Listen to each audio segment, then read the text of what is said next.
ভারতে ট্রেন 1 ঘন্টা লেট হয়, 5 ঘন্টা লেট হয়, 16 ঘন্টাও লেট হতে পারে, কিন্তু 35,000 ঘন্টা লেট শুনেছো কখনো? 35,000 ঘন্টা, যা কিনা প্রায় 1460 দিন বা 4 বছরের সমান লেট। 2014 সালে অন্ধ্রর বিশাখাপত্তনম থেকে একটা মালগাড়ি রওনা হয়েছিল, যার মধ্যে 1000 বস্তা কীটনাশক ছিল। ট্রেনের যাওয়ার কথা ছিল বস্তি, উত্তরপ্রদেশে। এটা প্রায় 1400 কিলোমিটার ডিস্টেন্স, যা 42 ঘন্টা কভার করার কথা ছিল। সালটা তখন 2018। প্রায় 4 বছর পর ওই ট্রেন ইউপিতে পৌঁছয়। তো মাঝে ওই ট্রেন কোথায় যেন গায়েব হয়ে গেল।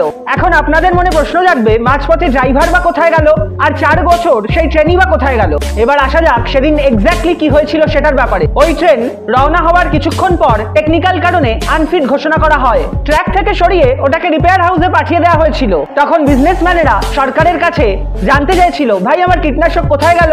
গভর্নমেন্ট নিজেই ট্র্যাক করতে পারছিল না যে রেলটা মাঝপথে কোথায় গেল বা কোন রিপেয়ার হাউসে ওটাকে পাঠানো হয়েছিল।